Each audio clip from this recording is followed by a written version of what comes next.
We the Royals, we want to invite you guys to have a great time with us. Le droit du choix, c'est quelque chose que Dieu a donné à toute personne qu'il a créée, païen ou chrétien. Toute personne qui a été créée par Dieu a reçu le droit du choix. Et moi, j'ai l'habitude de dire, toute prédication, tout enseignement qui ne te donne pas le droit de choisir est en train de te manipuler. Mais heureusement que le Saint-Esprit bien-aimé, il ne nous manipule pas, mais il convainc. Shalom à tous. Aujourd'hui, nous allons parler d'un sujet qui s'intitule le choix de la repentance. Nous allons commencer par écouter un chant et pendant ces chants-là, nous aurons la possibilité de nous saluer les uns les autres et d'inviter ceux qui ne sont pas encore là avec nous. La régie, s'il peut nous envoyer une chanson. Nous bénissons l'Éternel, nous prions dans le nom de Jésus. Seigneur notre Dieu, nous voulons te dire merci parce que tu es bon et que tu es merveilleux. Nous voulons élever ton saint nom au-dessus de tous les noms parce que Seigneur Jésus-Christ, ton nom est élevé. Nous voulons, Seigneur Jésus-Christ, t'accueillir en tant que roi et proclamer ta seigneurie au milieu de nous. Seigneur, nous plaçons ce direct, Seigneur, sous les signes de ton sang dans le nom puissant de Jésus-Christ.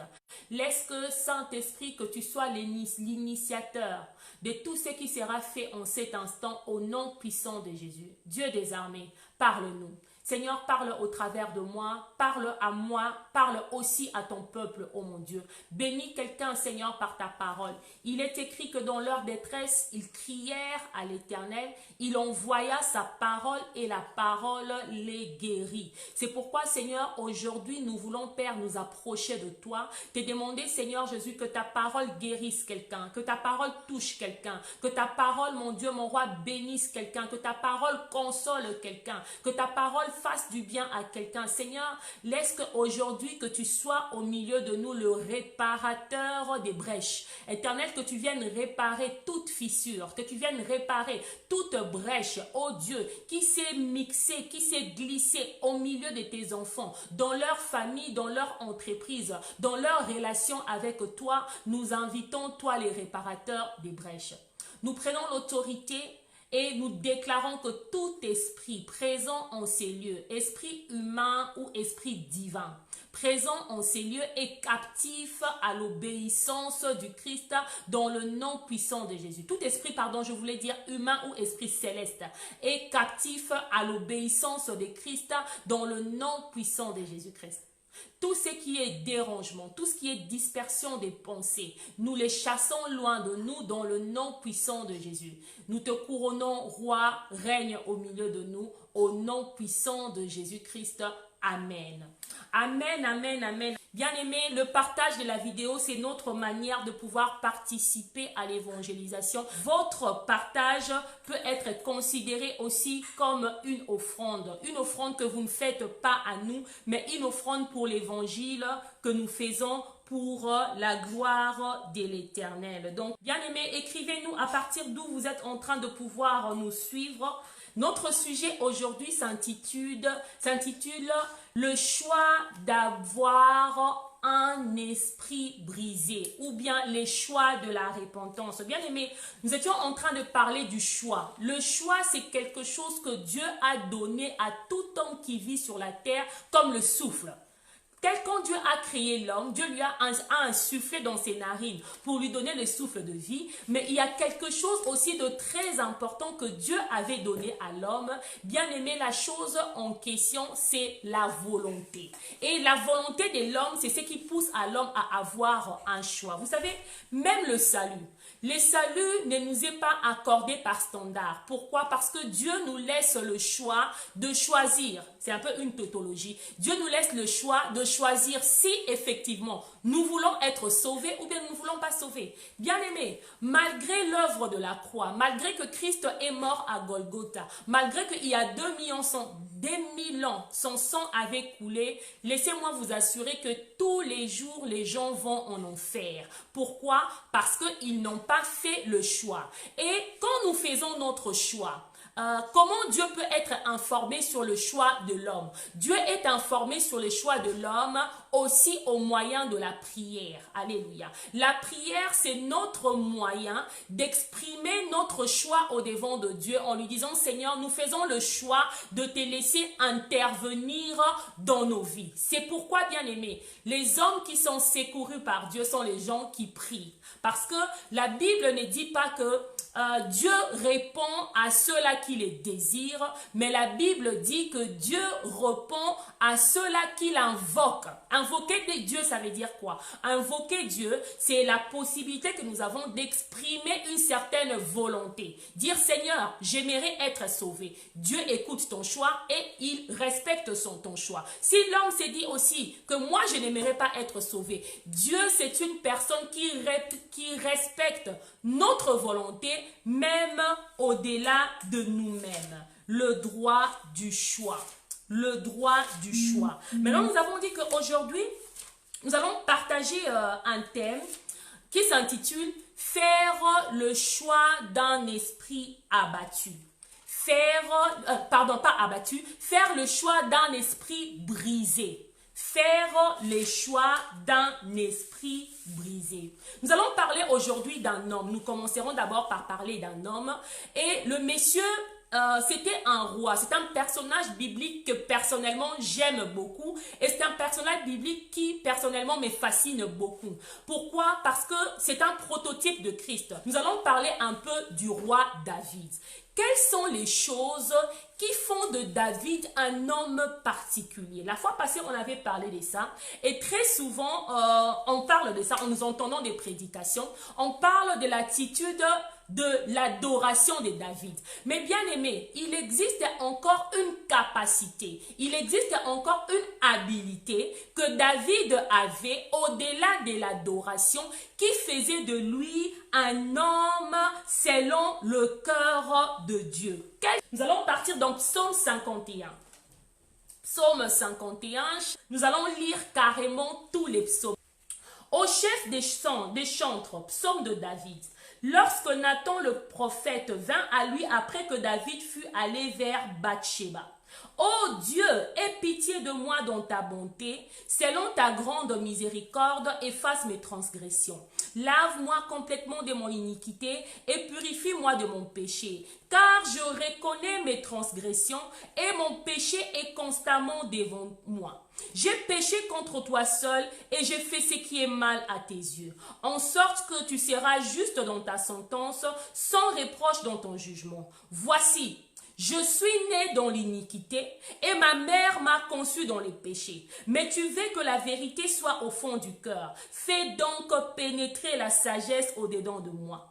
Purifie-moi avec l'hysope et je serai pur. Lave-moi et je serai plus blanc que la neige.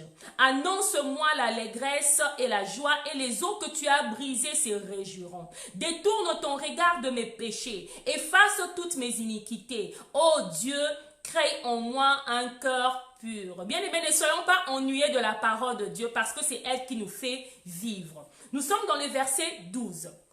Ô Dieu, crée en moi un cœur pur, renouvelle en moi un esprit bien disposé, ne me rejette pas loin de ta face, ne me retire pas ton Esprit Saint, rends-moi la joie de ton salut et que un esprit de bonne volonté me soutienne. Le verset 15, c'est parmi les versets qui nous intéressera le plus. J'enseignerai tes voies à ceux qui les transgressent et les pécheurs reviendront à toi. Ô Dieu, Dieu de mon salut, délivre-moi du sang versé et ma langue célébrera ta miséricorde. Seigneur, ouvre mes lèvres et ma bouche publiera ta louange. Si tu avais voulu des sacrifices, je t'en aurais offert. Mais tu ne prends pas plaisir aux holocaustes. Verset 19. Nous allons mettre un accent sur ça. Les sacrifices qui sont agréables à Dieu, c'est un esprit brisé. Que quelqu'un écrive pour nous dans les commentaires un esprit brisé. La Bible dit que les sacrifices qui sont agréables à Dieu, c'est un esprit brisé. Ô Dieu, tu ne dédaignes pas un cœur brisé et contrit. La Bible parle de la contrition. Réponds par ta grâce tes bienfaits sur Sion. Bâtis les murs de Jérusalem. Nous pouvons nous arrêter là. Amen. Le texte était assez long, mais c'était un texte qui méritait d'être lu. Ça, c'est le roi David, bien-aimé. L'homme selon le cœur de Dieu. Le monsieur qui a été l'un des rois les plus remarquables d'Israël. Le monsieur qui est l'un des personnages les plus brillants de la Bible. C'est lui que Dieu a choisi, le premier roi selon le cœur de Dieu. C'est Saül, vous savez, c'était le cœur du peuple, le choix du peuple, pardon, je m'excuse. Saül, qui a précédé David, c'était le choix du peuple. Mais ce monsieur ici qui vient, il était le choix de Dieu, l'homme selon le cœur de Dieu. Maintenant, quelle était la particularité de cet homme? Bien aimé, David est en train d'écrire ses psaumes après qu'il ait accompli une bavure et pas une petite bavure. Passez-moi le terme, je ne crois pas qu'il ait dit c'est des petites bavures et des grandes bavures.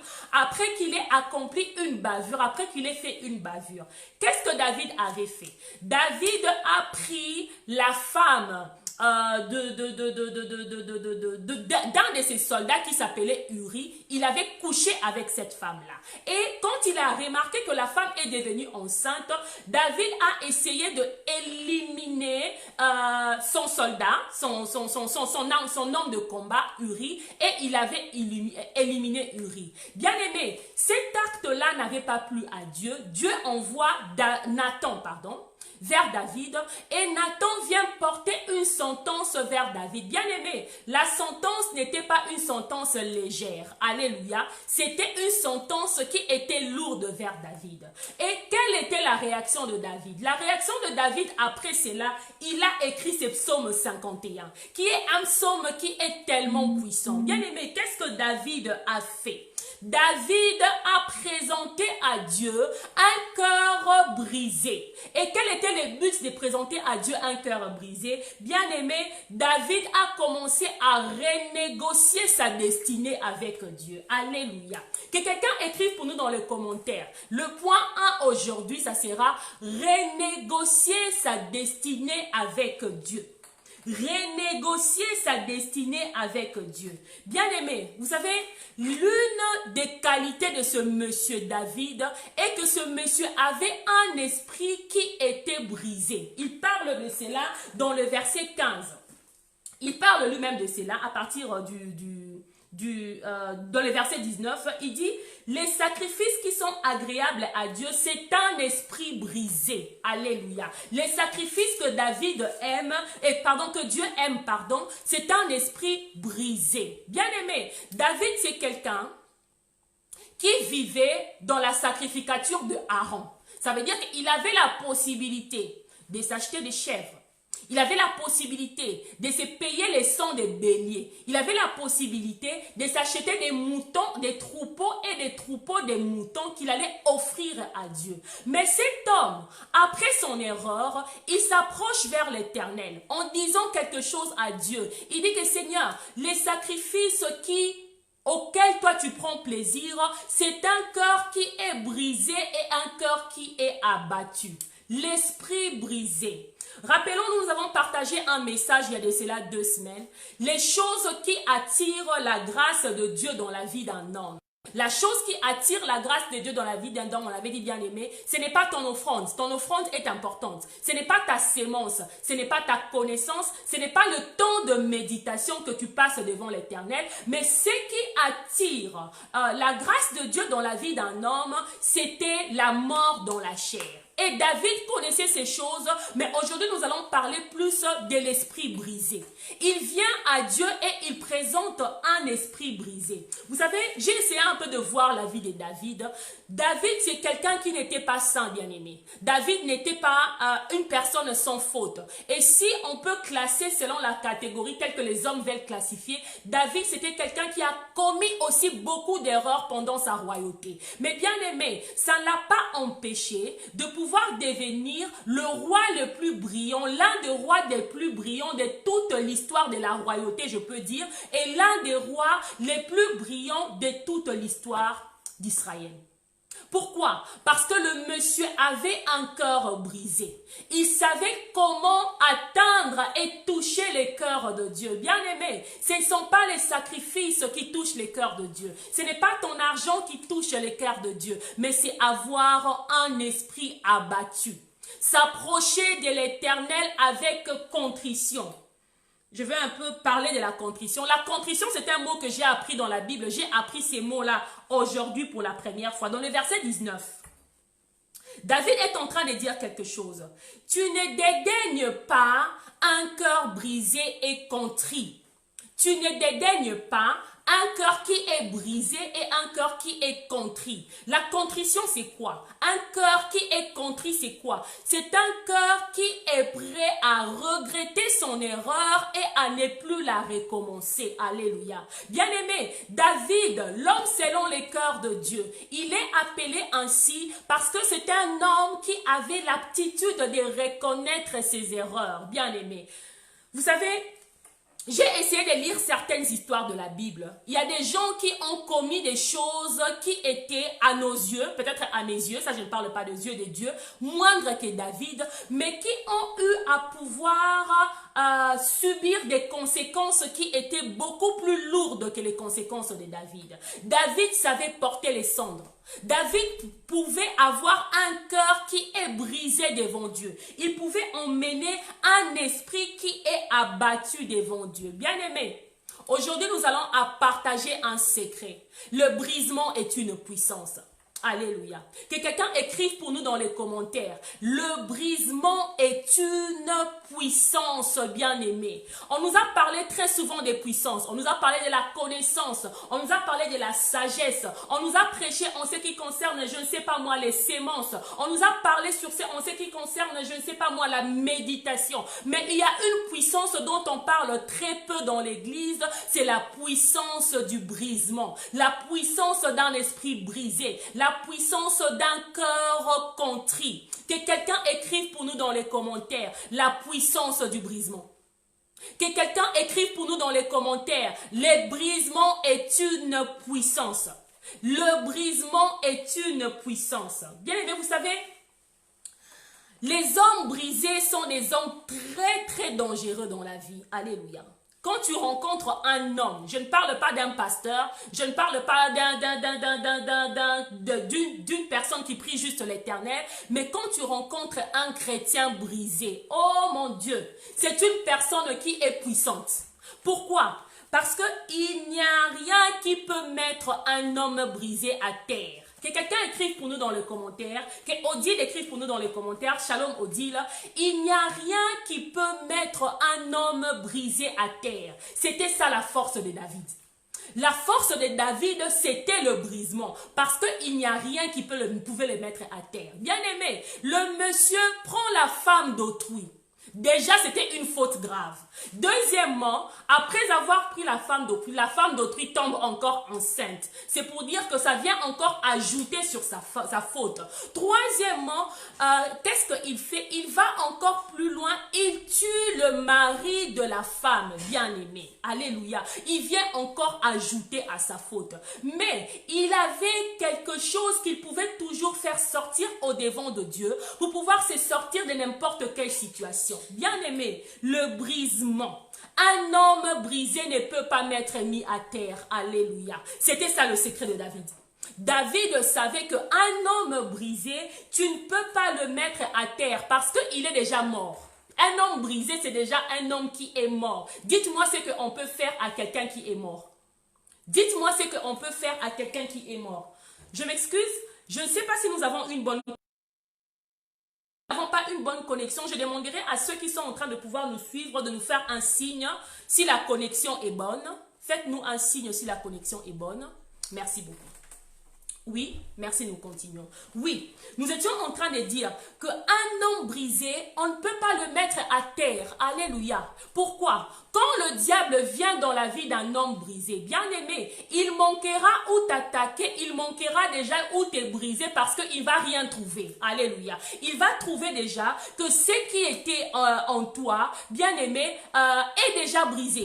Qu'est-ce que tu peux faire à quelqu'un qui est déjà mort dans la chair? Qu'est-ce qu'on peut encore accomplir à quelqu'un qui est mort? Et c'était ça le secret et la force de David. Un esprit brisé et abattu.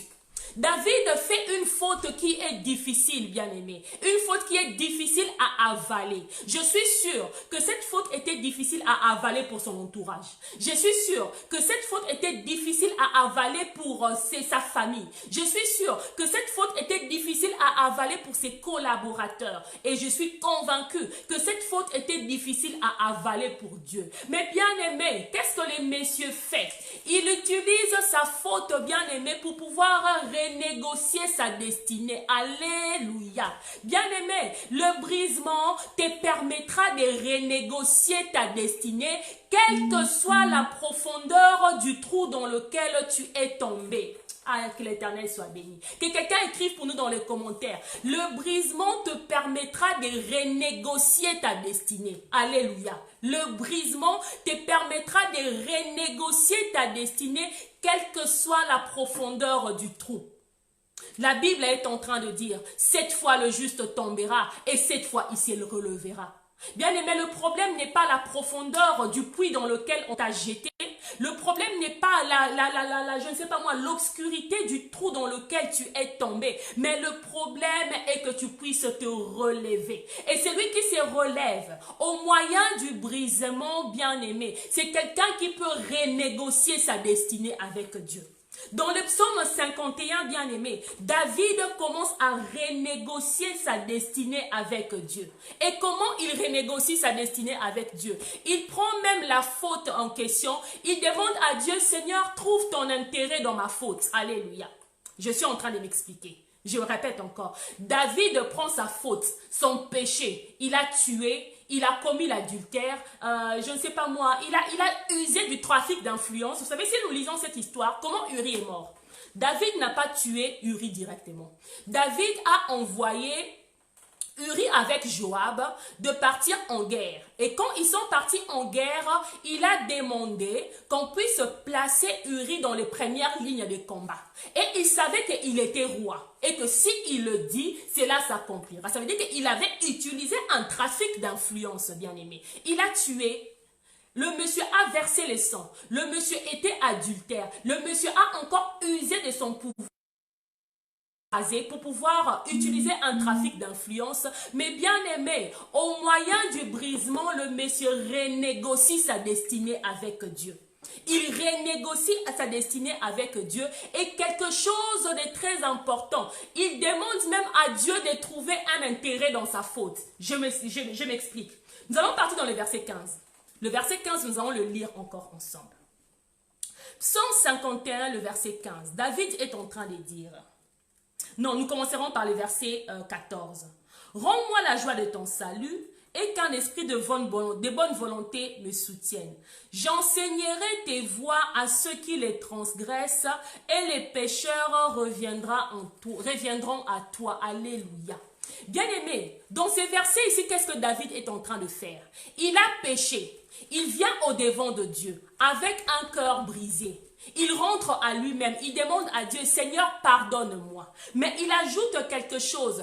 Par cette faute que moi j'ai fait, Seigneur, je commencerai à enseigner tes voies à ceux qui les transgressent. Alléluia. Ça veut dire, il dit à Dieu, Seigneur, au moyen de ma faute, trouve la place pour l'expression de ton règne. Au moyen de ma faute, que ceux qui ne te connaissent pas puissent te connaître. Bien aimé, je suis sûr que même si Dieu avait l'intention de tuer David, quand l'Éternel a retrouvé les intérêts du royaume dans la repentance de David, ça c'est moi qui le dis, c'est pas la Bible qui le dit, je pense que ce sont les raisons qui ont poussé Dieu à laisser David encore vivre. Il dit à l'Éternel, au moyen de ces crimes, j'enseignerai tes voies à ceux qui te transgressent. Bien aimé, l'Éternel aimerait nous parler aujourd'hui du brisement. L'Éternel aimerait te dire aujourd'hui que le problème, ce n'est pas la profondeur du puits dans lequel tu es tombé. Mais laisse que même par cette erreur-là que tu penses inexcusable, Dieu peut utiliser cela pour emmener plusieurs vers sa voie. C'est ce que David était en train de dire ici. Il a pris la voie de la femme d'autrui, bien-aimée. David a tué carrément Uri, mais il dit, j'enseignerai tes voies à ceux qui les transgressent. Il dit à Dieu, aie pitié de moi. Au moyen de cette faute, j'enseignerai tes voies à ceux qui les transgressent. Alléluia, bien-aimé. Est-ce que cela s'est accompli, oui ou non? C'est accompli. Parce que si moi, aujourd'hui, toi et moi, nous sommes assis au moyen de Facebook, en train de parler de David et de l'histoire de Bathsheba, de l'histoire de Uri, parce que nous avons appris au travers de cette faute-là. Alléluia. David nous a enseigné au moyen de cette faute-là. Bien-aimé, il y a certaines erreurs que nous commettons, que Dieu peut utiliser pour enseigner plusieurs, mais cela dépend de notre volonté.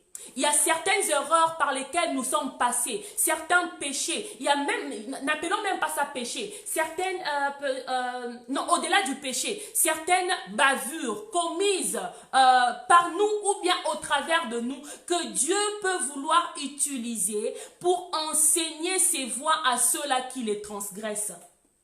David pêche. Mais dans son péché, il demande à Dieu de tirer son intérêt. Dans son péché, il demande à Dieu, Seigneur, trouve l'expression de ton royaume.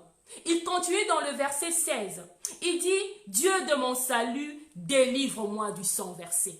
Alléluia. Et ma langue célébrera ta miséricorde. Alléluia. Bien-aimé, il y a quelqu'un à qui Dieu aimerait délivrer du sang versé. Mais si l'Éternel se pose la question de savoir pourquoi je veux te délivrer du sang versé, David donnait une raison à Dieu. Il a dit à Dieu, Seigneur, délivre-moi du sang versé et ma langue te célébrera. Encore une fois, il montre l'intérêt du royaume de Dieu. Il trouve l'expression du royaume de Dieu au moyen de sa faute. Il dit, Seigneur, c'est vrai, j'ai péché. Seigneur, c'est vrai que j'ai commis l'erreur. Seigneur, c'est vrai que j'ai menti. Seigneur, c'est vrai que j'ai tué. Seigneur, c'est vrai que j'ai usé du trafic d'influence. C'est vrai que j'ai commis l'adultère. Mais si tu me délivres, qu'est-ce que moi je ferai? Ma langue célébrera ta miséricorde. Alléluia. L'Éternel aimerait que ta langue célèbre sa miséricorde. Alléluia. Mais est-ce que as-tu déjà demandé à Dieu de pouvoir appliquer cette miséricorde-là? Vous savez, on parle très souvent de la miséricorde de Dieu. La miséricorde ne s'applique qu'à un endroit où il y avait une sentence qui devait être appliquée. Normalement, David, selon la loi d'Israël, nous sommes en Israël, nous sommes à l'époque de la loi de Moïse, selon les fautes qu'il avait commises, s'il n'était pas roi, il devait être lapidé. Bien-aimé, David avait même la possibilité, par son pouvoir, par l'autorité qu'il avait de pouvoir faire arrêter Nathan. Parce que quand David a fait cette erreur, bien-aimé, ce n'est pas de lui-même qu'il est revenu à la raison. Dieu lui a envoyé un prophète. Dieu lui envoie un monsieur qui est Nathan, un prophète. Bien-aimé, David n'emprisonne pas Nathan, il pouvait le faire. Il en avait le pouvoir. Il pouvait éliminer Nathan. Il pouvait faire disparaître Nathan. Il pouvait corrompre Nathan. Alléluia. Il pouvait user de son argent, de son influence pour faire taire Nathan. Mais il savait que je peux faire taire un homme, mais je ne peux pas faire taire le créateur du ciel et de la terre. David a apporté en lui un esprit brisé. Il a porté en lui un esprit qui est contrit. Ça veut dire qu'il s'est repenti de son erreur. Il s'est repenti de son erreur. Il est revenu derrière sa faute. Il n'a pas vu sa royauté. Il n'a pas vu les pouvoirs qu'il avait pour pouvoir user de cela. Mais il a porté un cœur brisé. C'est pourquoi on appelle ces messieurs les prototypes de Christ. Alléluia. La préfiguration de Christ. Ce que David était en train de faire, bien-aimé, c'est ce que Christ avait fait à la croix pour nous. Il a accepté que son corps soit brisé pour toi et moi, pendant qu'il avait l'autorité, il avait le pouvoir, il avait la force. Lui, il parle au vent et les vents l'obéissent. Il appelle Lazare de la mort et Lazare ressuscite. Il pouvait en une seconde anéantir ceux-là qui le maltraitaient. Alléluia, mais il ne l'a pas fait pourquoi? Pour toi et moi. Il a accepté d'être brisé. Et l'une des qualités de David, c'était ça. C'était un homme qui avait un esprit brisé. Bien-aimé, le brisement est une puissance dont on parle moins dans l'église. Alléluia. On parle très souvent de l'onction, on parle très souvent de la sagesse, on parle très souvent de la connaissance, mais on parle moins de la puissance du brisement. Vous savez, je suis quelqu'un qui personnellement j'aime beaucoup la connaissance. J'ai aussi beaucoup prêché en ce qui concerne la connaissance. Mais si on prend la connaissance, on la compare au brisement. Si la connaissance et le brisement commencent à faire une course bien aimée, laissez-moi vous dire que le brisement va gagner. Alléluia. La connaissance ne tiendra pas derrière, face au brisement. Un homme qui a de la connaissance, oui c'est vrai. Il va élargir son territoire. Un homme qui a de la connaissance, oui c'est vrai, il peut assujettir le peuple. Mais un homme brisé, bien aimé, c'est quelqu'un qui déplace Dieu. Alléluia. Un homme brisé, c'est quelqu'un qui déplace Dieu. Si quelqu'un peut nous écrire dans les commentaires, je pèse mes mots, c'est pourquoi je les répète. Je répète encore. Un homme brisé, c'est quelqu'un qui déplace Dieu. Bien aimé, dans la Bible, il n'existe pas beaucoup d'actes qui font lever Dieu de son trône pour le déplacer. Non, il n'y en a pas beaucoup. Il n'en existe pas beaucoup. Et l'un de ces actes que nous pensons parfois qui fait déplacer Dieu, mais ce n'est pas le cas, c'est les pleurs. Bien aimé, nos pleurs ne feront jamais déplacer Dieu. Quand tu pleures, Dieu ne s'élève pas de son trône. Non, pas du tout. Dieu ne s'élève jamais de son trône quand nous sommes en train de pouvoir pleurer. Non, pas du tout. Dieu ne s'élève pas de son trône, bien-aimé, quand nous sommes en train de pouvoir acquérir de la connaissance. Non, pas du tout. Mais le brisement, c'est quelque chose qui peut faire lever Dieu de son trône. Je veux revenir sur ça, mettons une parenthèse. Je sais que plusieurs se posent la question, comment faire lever, déplacer Dieu? Oui, le brisement fait déplacer Dieu. Vous savez, ces messages de brisement bien-aimés, c'est un message qui concerne tous les chrétiens. Que tu sois homme de Dieu ou pas, que tu sois né de nouveau aujourd'hui ou hier, c'est un message qui concerne tous les chrétiens. Et c'est une puissance. Le brisement, c'est une puissance. Parce que c'est au travers de brisement de Christ que Dieu l'avait souverainement élevé pour le faire asseoir avec lui sur son trône. Le brisement est une puissance. Et par rapport à cela, nous allons partir dans notre deuxième passage du jour aujourd'hui qui va nous montrer comment le brisement fait déplacer Dieu. C'est que Dieu fait face au brisement de l'homme. Comment Dieu réagit quand il se trouve devant un cœur qui est brisé? Quelle est la réaction de Dieu quand il se trouve devant un cœur qui est brisé? Nous allons prendre notre deuxième passage du jour. Nous partons dans le livre de Luc. Une parabole de Jésus-Christ. Luc chapitre 15, nous allons commencer à partir du verset 11. La parabole de l'enfant prodigue. Alléluia. C'est une parabole que nous aimons beaucoup. Mais avant de cela, nous allons un peu nous introduire dans les contextes. Vous savez, dans cette parabole ici, c'est Jésus-Christ qui nous donne une image du royaume de Dieu. Quand Jésus-Christ nous donnait les paraboles, il parlait à ses disciples des paraboles ou bien en parabole, il leur donnait une image du royaume des dieux. Il voulait leur présenter quelles sont les possibilités qui existent dans le royaume de Dieu et qui peut les utiliser et comment il peut les utiliser.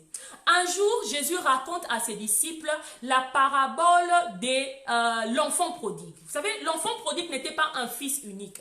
C'est quelqu'un qui est né dans une famille où un père avait deux fils. Alléluia. C'est quelqu'un qui est né dans le royaume de Dieu. Cette parabole-là, c'est une parabole qui parle de deux types de chrétiens. Très souvent, nous avons pensé, je pense que même le pasteur Serge Aljaïu a prêché cela, très souvent nous avons pensé que dans cette parabole-là, l'enfant qui avait le cœur corrompu, c'était juste